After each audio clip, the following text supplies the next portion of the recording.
Rejoice, Arms Warrior, for you shall be able to pick up a shield and smash your enemies with it. Shield Slam, Block, Ignore Pain are all baseline now. That plus Piercing Howl and a bunch of interesting overall changes breathe some fresh air over Arms. So let's have a look at the current alpha iteration of the coolest warrior spec.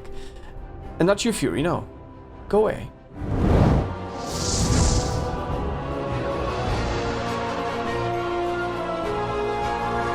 Warriors are probably the class with some of the most unpruned abilities, so saddle in, ladies and gents, because we are going old school. But before we are going old school, make sure to check our Twitch at twitch.tv/MarcelianOnline, where we play all of the specs in the game, mostly on alpha, and run some keys with you. 5 days a week, you're bound to find the time to find us live. First off, we have the protection abilities making their way into the baseline kit.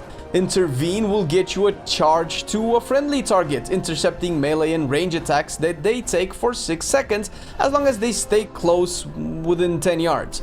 Most likely the attacks you intercept are basic auto attacks, but this still offers you an extra mobility skill if you can use it, and the defensive aspect of it is still decent. Shield block is usable by arms as long as you can equip a shield, of course, and yeah, you have to have a one-handed weapon as well. You can swap weapons in combat, so that's not going to be an issue. Its cooldown is reduced by haste, has 2 charges, and blocks all melee attacks for 6 seconds. The scaling of this remains to be seen, but against tough elites it seems to be doing a pretty well job. Shield Slam is also part of the kit. Deals a bit more damage than a slam, but does not generate any rage and is probably there to fill in as a damage dealing rotational ability. Doesn't cost rage either. I mean, we can discuss the rotational implications, but this is assuming you get to use it, and if you do, it means your tank is dead or you need to off tank for some reason. With the added Ignore Pain, off-tanking for a short while can be a possible thing in dungeons. With enough gear, you could hold the fort until a battle res becomes available, or hopefully the boss or trash dies. Lastly, Challenging Shout is here to round up the I want to be a tank but don't want to respec kit. Between this, your normal taunt, and the fact that you can use all abilities except Mortal Strike and Cleave with a one-hander and a shield can actually make you into a pretty hard to kill target. Add to that the fact that Spell Reflect is back from its PvP world and Arms finally feels like a warrior again. Probably Fury as well, but Arms is the focus right now. Spell Reflect being back is actually something I personally enjoy, cause if BFA has been of any indication, trash mobs just like shooting bolts at people that need to be healed. Well, not anymore, baby. Piercing Howl is a very interesting addition and leads me to think of Mythic Plus scenarios where your tank needs to kite. Pop this baby and all enemies will be slowed by 70% for 8 seconds in a 12-yard radius. The slow is incredibly strong, like really strong, and lasts for a very long ass time, man. Add to the fact that this is only a 30-second cooldown and you can literally kite shit on every pack. Shattering Throw makes its way back. Now it deals a bit more damage than a slam with a 3-minute cooldown. It ignores armor and removes all magical immunities from your target, or deals 500% increased damage if it hits an absorb shield. It's alpha, sure, but to give you an idea of what 500% means right now, think of Execute, on top of another Execute, on top of a lazy Sunday morning Execute. Yeah, that's a lot of damage. There are clearly mobs and bosses that have absorbs where this can be used, since the main goal is to break the absorb or whatever magical immunity they would have. Outside of these, a few basic abilities have been buffed. Die by the Sword now gets a rank 2 at level 52, reducing its cooldown by 1 minute. This is a much needed change to a spec that struggles with self-sustain.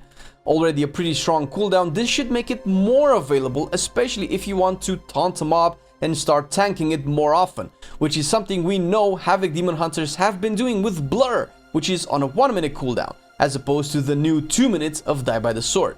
Rallying Cry also has a rank 2 that awards 5 extra % temporary health to up to a total of 20% from its live version of 15. All of these should make Arms a much more appealing pick in groups, especially dungeons. I can imagine all of these are tremendous in PvP as well, where we have seen a decline in Arms popularity in the last few years. Lastly, Sweeping Strikes gets a rank 2 as well that increases its duration to 15 seconds, giving you an effective 50% uptime on 2-target cleave, where Arms Warrior used to shine in past expansions. Overpower has been changed a bit to also increase the damage of the next cleave by 20%, essentially changing the way Arms plays in AoE, but we will get to that in a bit later. Outside picking the cleave talent, it doesn't look like Overpower got anything else. But the mastery has been addressed, and dear lord, it was about fucking time. The new mastery still applies the bleed, but now it lasts for 12 seconds up from 6 and has had its damage drastically reduced, like super reduced. To compensate for this, the bleed will give you a percentage more damage based on your mastery. I'm not sure if the current alpha numbers will remain, probably not, but with the low level 50 gear that I have, my mastery pushes it to increase my damage by 25% for all abilities on targets with deep wounds on them. This is an incredible change since managing deep wounds will be a thing now and not something that happens passively as a consequence of your rotation. And there are some abilities that will apply deep wounds and some that won't, so let's dive in deeper. That was so creepy. Why did I do that?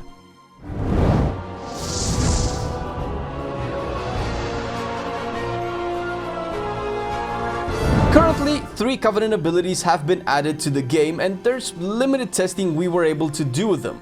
They are actually on a rotation in Torghast, and I had some fun playing with no animal powers just to see how strong these abilities felt when compared to my overall kit. The Kyrian come with the Spear of Bastion, which is a baller, kick-ass beast of an ability. I'm sorry, but it's exciting since we don't have this type of mechanic in the game, at least for a player to use. You fire a spear at a location dealing decent damage with a small dot and roots all targets there for 4 seconds. It also generates 25 rage, so you don't feel like it will gimp your rotation too much. Having 1 minute cooldown is super cool since you want to use this fairly often. Likely this will see more play in dungeons, and even when raiding, having a range ability as a melee that can deal some decent damage can increase uptime on bosses and even control boss spawned adds. Thinking of Vexiona type adds, and it's really cool. I would have no problem picking Kyrian as my Covenant just for this smashing beast of a spear. Well, maybe not. Venthyr brings with him Condemn. I first was skeptical seeing this one, but after playing with it, takes Execute and brings it to the next level. The effect is like the Careful Aim talent from Marksman, where you can use it on targets above 8% HP as well. Right now it bugs out with the Massacre talent and can't seem to test it on how it would work in conjunction with that one. But the ability itself has a very satisfying animation and sound effect, and you can do some crazy things with it at the start of a pool. Pop Sweeping Strikes and hit every mob that hasn't been cleaved yet with it and watch shit melt. God damn, this is so satisfying. It doesn't look as good as the Spear of Bastion, but if you want to be slick, smart, and just get shit done, Condemn replacing Execute seems to have been designed just for that particular proclivity.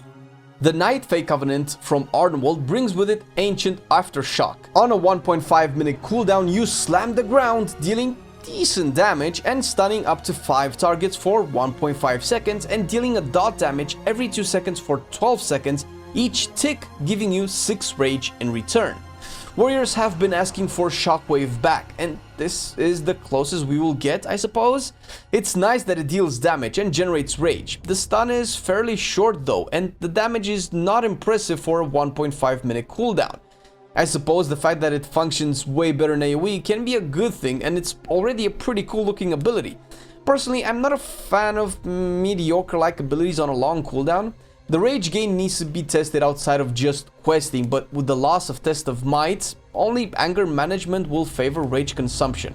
Choosing Necrolords will grant you the Conqueror's Banner. On a first glance, this looks like an outdoor option, but can definitely work in dungeons and raids with small adds that die fairly quickly. With a 2 minute cooldown, it actually lasts for 2 minutes. Activating it first lets you carry the banner with a 10% movement speed increase. Killing shit grants stacks of glory which you can save up, Recasting the ability plants the banner down and buffs you and 4 other allies with 20% max health and 50% attack speed, lasting up to 30 seconds based on how many glory stacks you have accumulated. The effect is bonkers, although I am concerned about the tooltip. Right now it says attack speed, and that doesn't mean haste. How does this translate for healers and casters? Is it supposed to be melee and range physical DPSers only? If so, that's a bit restricted. But making it increase haste might be too strong, so hopefully we can do some proper testing in dungeons and raids with this baby.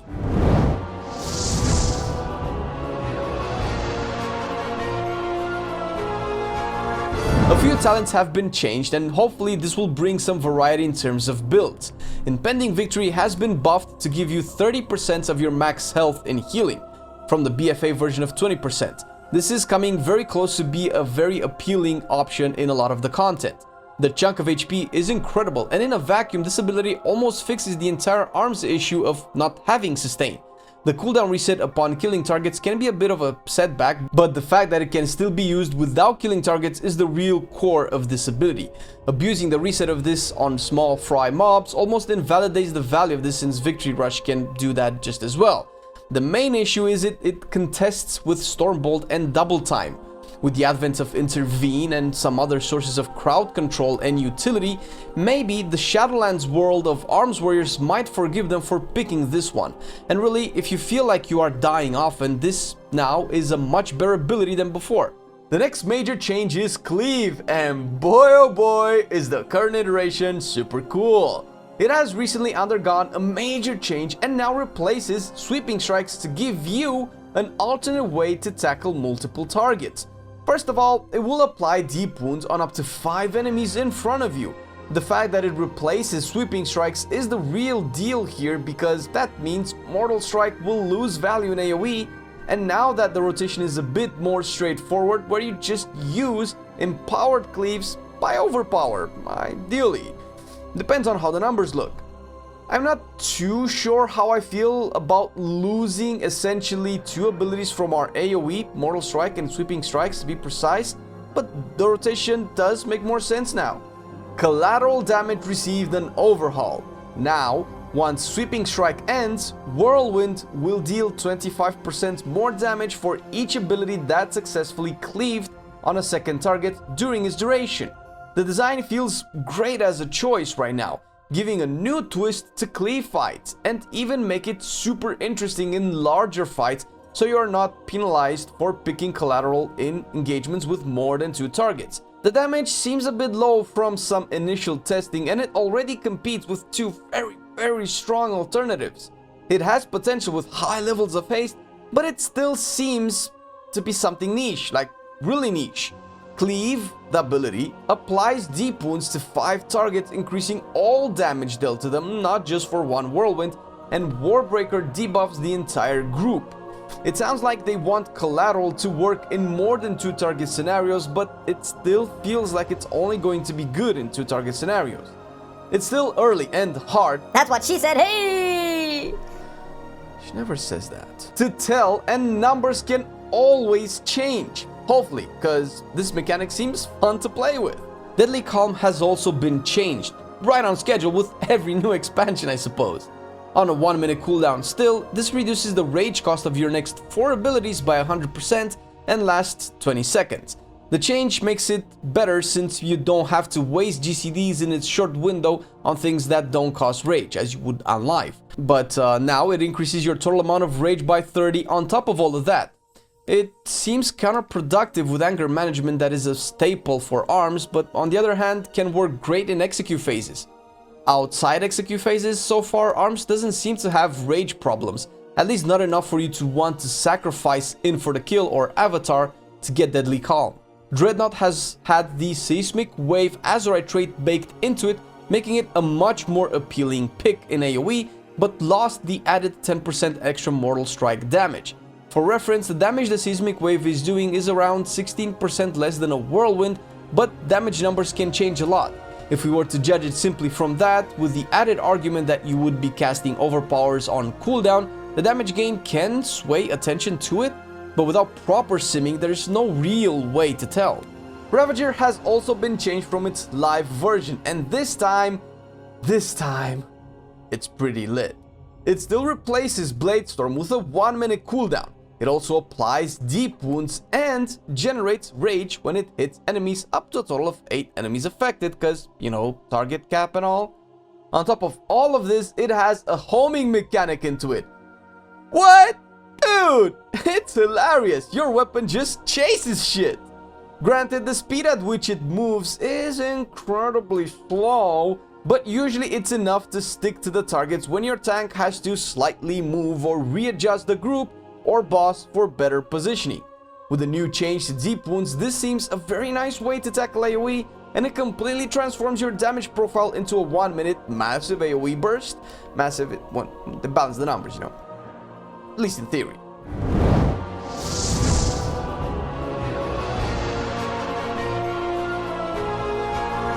I personally like the direction Arms is going towards, and as far as specs tested in Alpha with potential, Arms is looking far better than most.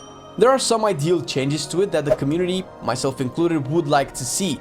Changes such as cleave baseline, since it was a baseline ability for so many years to begin with, and instead put more Azurite traits in to add more flavor to the spec and not make us feel like we are losing powers we played with for 2 years once again.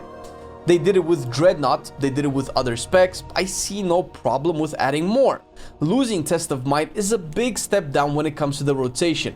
There's no more excitement and build up, and we haven't received anything to compensate yet. And this is a recurring theme. It hurts the gameplay experience overall, where you had much more rewarding playstyles in the previous expansion, only to lose it in the new, and maybe get something from a system or an item to bring back a semblance of it. Not enough. The Covenant abilities seem to be some of the best designed so far, although I am still a little skeptical about Ancient Aftershock. Maybe up the targets to 8? The damage isn't something amazing for a 1.5 minute cooldown. It could be better if the cooldown would be lowered to 1 minute, and if needed, the damage and rage gain scaled down. If it can be common ability we use on every pack, or at least every other pack, I can see it add a nice feel to the rotation in dungeons and maybe arenas. I would not pick this for raiding. No. Blizz did say we should wait on talking about Covenant, and they continuously change things based on feedback, as you could tell by the latest updates on Arms that fucked our video. So well, here's our feedback after the changes, just 1 day ago, before this was published. That kind of messed up our schedule. Arms is looking even more appealing, guys, I'm not gonna lie. There are some interesting choices you have to make now when it comes to AoE, and Blizz seems to be toying with some new mechanics and things for pretty much all specs, Arms included. If the numbers can make things like collateral damage be competitive with the new cleave, I would be hard pressed to not consider Arms as a potential alt, if not even a new main. Archimitros also made some interesting and very in-depth analysis posts about the Alpha Arms spec, which you can catch on the Skyhole Discord channel, and I very much advise you to do so. You'll get more updates from the community as the alpha progresses, since right now we have limited amount of content to test and access. And of course, a special thank you and shout out to our patrons who are supporting our content. Thank you very much, guys. You are the blood of this community. We really appreciate it and are grateful for it. And if you want to support us a little bit more, the link to the Patreon is down below, and you might find some goodies that you like. Thank you for watching the video. See you in the next one.